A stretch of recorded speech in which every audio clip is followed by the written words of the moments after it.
Why is this happening to me? Not out loud, not dramatically, but in that silent moment when things don't go your way. When plans fall apart, when something you truly wanted slips out of your hands, you wonder, did I do something wrong? Am I being punished? Or is this just bad luck? Because when life doesn't make sense, it's easy to believe everything is against you.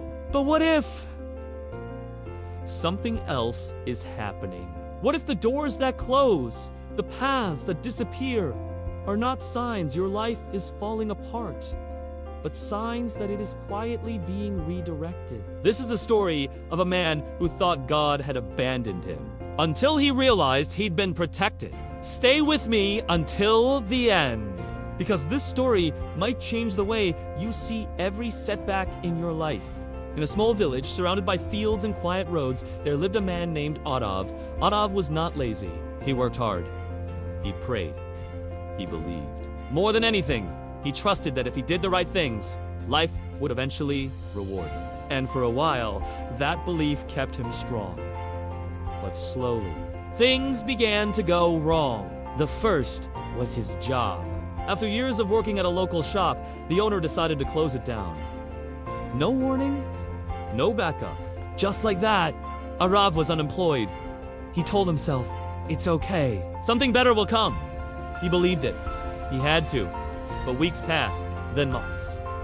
No opportunity came. Every door he knocked on remained closed. Still, he kept faith.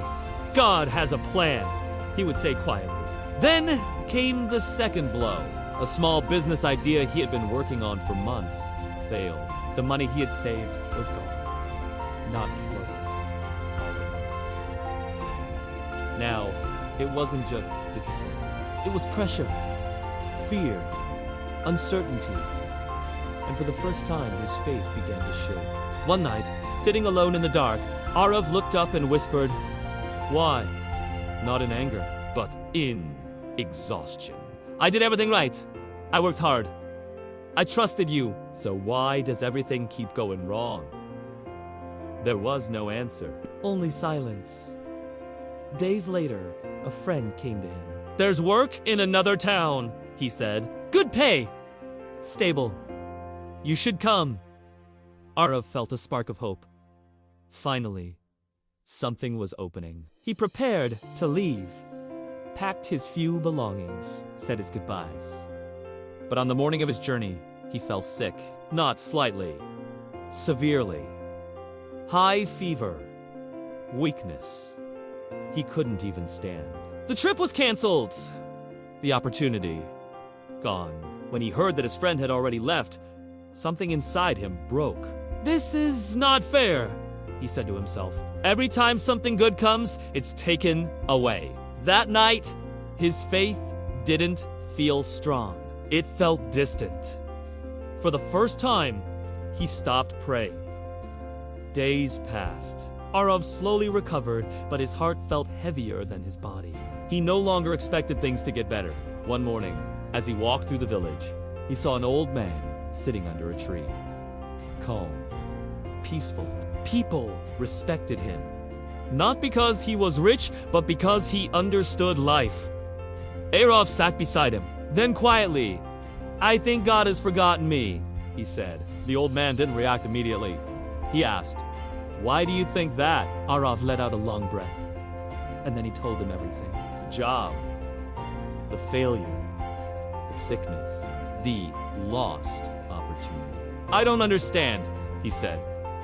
"If God has a plan, why does it feel like everything is going wrong?" The old man picked up a small seed from the ground. He placed it in Arav's hand. "Tell me," he said, "what do you see?" "A seed," Arav replied. The old man nodded. "And what happens to this seed if you place it in the soil?" "It grows," Arav said. The old man shook his head gently.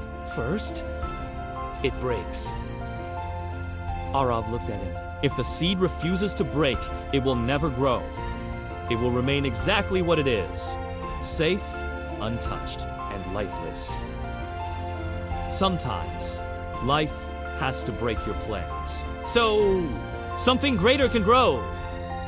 Arav frowned slightly. But how do I know this is leading somewhere better? The old man smiled. You don't. That's where faith begins. But what about the job I lost? What about the business that failed? The old man looked at him carefully. Do you know what would have happened if that shop had not closed? You would still be there. Comfortable, but limited. And your business! If it had succeeded immediately, you would have learned nothing. No patience, no resilience. And the opportunity I missed? He asked quietly. The old man's expression grew serious. That one. You will understand soon. Days passed. Life continued. But something inside Arav had changed slightly. He didn't feel fully hopeful, but he wasn't completely lost. Then, one afternoon, news spread. The bus his friend had taken to the other town had met with an accident. Severe. Many were injured. Some did not survive. Arav felt his chest tighten. His mind went back instantly to that morning. His illness. If he had not fallen sick, he would have been on that bus. He sat down slowly, trying to process it. Not with fear, but with realization. That night, he returned to the old man. I understand now, he said quietly. The old man looked at him. Do you? Arav nodded. I thought God was taking things away from me, he said. But maybe he was protecting me. The old man smiled gently. Not everything that goes wrong is against you. Some things go wrong, so you can stay, right? Here's what this story teaches us. We often judge our lives based on what we can see in the moment. A closed door feels like rejection. A delay feels like failure. A loss feels like the end. But we don't see the full picture. We don't see what we're being saved from. So here are 3 things to hold on to. First, not everything that leaves your life is a loss. Some leave because they aren't meant for your future. Second, delays are not always denial. Sometimes they are protection, or preparation, or redirection. And third, trust doesn't mean understanding everything immediately. It means you believe there is meaning, even when you cannot see it yet, because the truth is, God's plan is not always comfortable. It is not always clear, but it is always purposeful. Think about a moment in your life that felt like a setback, but later you realized it was a turning point. What changed?